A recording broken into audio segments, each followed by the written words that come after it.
Andrew McCART, IFL TV in association with MTK Global. I'm here in London, finally. Josh! Yeah, what's up? How you doing, mate? Yeah, don't mind. Finally made it, mate, but I didn't make the press conference, man. The rain was unreal when I was coming off the train there, and I missed the whole cut for the hotel. So you missed it. Oh. I missed the whole thing, but what I got from it was you called the Cold Breeze a wanker, told him to take his sunglasses off. Was that all? Was that all that happened? Basically, that's what it was. It's just talking his usual self, me, all about me all the time. Oh, me. I says, oh, for fuck's sake. Like, you're inside, it's pushing down outside. Take your sunglasses off. Wanker. What wankers wear fucking sunglasses indoors? Obviously him. There you go. I've got to address something. See, every time somebody from IFL interview you, they always like bring up my name and stuff like that. They're trying to make it like I'm some sort of super fan. Which, like, I don't know where they're getting that from. What's wrong with being a super fan? Nothing, mate, but I'm trying to be a professional. I'm trying to be a professional, you know, at this line of work. But yeah, but just admit you're a bit of a I'm the head of the fan club. Josh Taylor fan club. You're a bit of a whore, right? A boxing who you called me.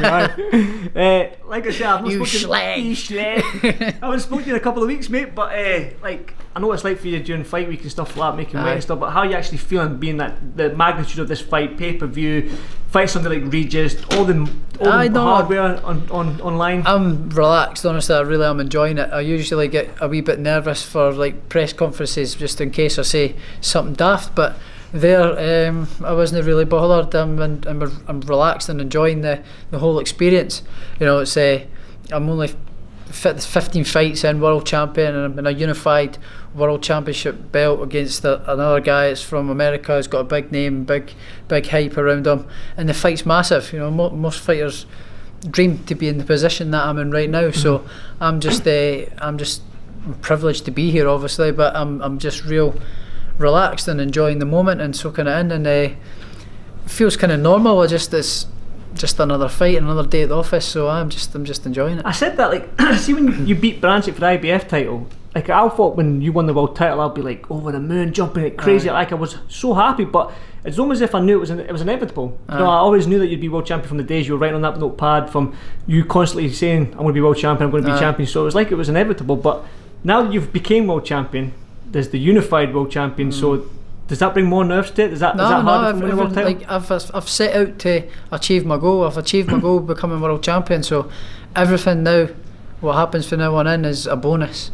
So there's no pressure. All the pressure's been lifted off my shoulders, off my own shoulders. You know, I might have expectation of fans and whatever, and expectations to do this and do that, but I don't feel any of that anyway. It's always, I used to put pressure on myself, but now that's been lifted. I've become world champion. I've achieved my goal that I set out to achieve, and from now on in, everyone's a bonus. Setting new goals, and whatever happens from here on in is a plus. You know, so it's another bond text. Oh, I've done that, and it will only be till I relax maybe next week, and I've got a bit downtime with Danielle and the family, and I'll be like, oh, I'm unified champ. Look at all these belts and look at that trophy. Next would be undisputed. You know, and then set another goal and do that. You know, so I just feel nice and relaxed, and I'm enjoying it. You said about pressure there, but do you feel like pressure on your shoulders being that you are the flag bearer for Scottish boxing? I mean, everything that goes through Scottish boxing honestly, is Josh Taylor. No, I don't feel it at all. No. I really don't feel it at all. I really don't feel it at all. I don't even think about it. I block it out. Actually, I am who I am, and that's it. And whatever comes my way. I'm not bothered about it. Really, I really am not bothered about it. I've got to ask, like, when this fight was announced, like, everyone on Twitter was talking about Josh Taylor, Andrew. What's next for Josh? What's Josh going to do here? He's going to do this? Is he going to do that? Like, everyone seems to think that all going well for you on Saturday night, that you will be chasing that Ramirez fight. You've talked about setting your goals. I know what you're like. You're 100% on Regis right now. Yeah. But like, your management team and all the rest of them, have they mentioned or talked about becoming undisputed, becoming all four belts, and doing what you said? Yeah, of course. I'd love to become undisputed world champion. That's the next goal. Obviously, that's the next goal, is go and become undisputed world champ, have all the belts, and be number one at the weight, the true number one at the weight, and be the champ, the first 147 undisputed king since Ken Buchanan. Yeah. You know what I mean? And there'll be a statue of you somewhere, bucket list ticked off, and go back, take the belts to Kenny, and say, look, I've done it just like you, champ. Exactly. That would be that would be brilliant. That would be, mate, I nearly got emotional there when you said that. That would be enough for me. That would actually be enough for me to go, I'm done with boxing. I'm done with boxing. Yeah. That'd be the icing on the cake. But obviously I know my nature, I know what I'm like. I would be, right, let's go let's go up to 147 and let's go and chase big fights there. Well, mention 147, I don't want to talk about it because it's probably way into the future, but that's behind the heavyweight division, that's the money division. It's huge. That's where all the. I know you've bought a nice big house. I've seen the Instagram. But that's where the money fights are. That's where all the big names are. Is in the welterweight division. That's the most stacked division right now in boxing, and that's where all the big fights are. So obviously, once I've cracked my short-term goals here, and done it, move up to 147 and chase bigger fights there. Definitely. Well, I want to go back to Regis. It seems every interview that I've listened to or watched from you is like you seem not overly confident, but you seem super confident that you can stop Regis. What makes you say that? Have you seen something in his game and the way he fights? Of course, I've seen things, and I just know from spending a wee bit of time with him, he's a bit nervous. He's a bit. When you see him, look him in the face, he's a bit. I just know that I can hurt him, and he knows that I can hurt him, and he knows he's in with a real live fighter. He knows he's in with someone there that's into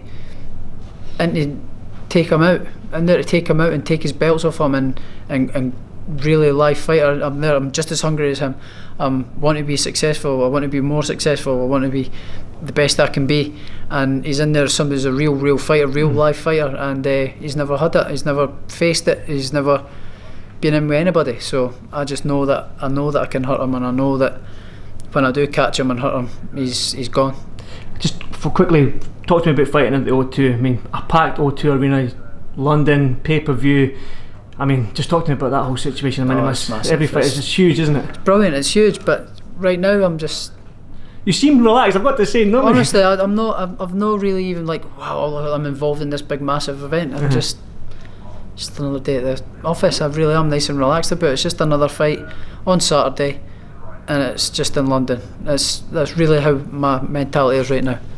Well, I won't keep you much longer. I know you've had a busy media day. You probably want to go and relax, chill out, and it's weighing tomorrow, so you probably want to do the horrible stuff behind all that. But as always, Josh, as the head of the Josh Taylor fan club, thanks very much, my man. I appreciate it. Cheers, Josh. Cheers, mate.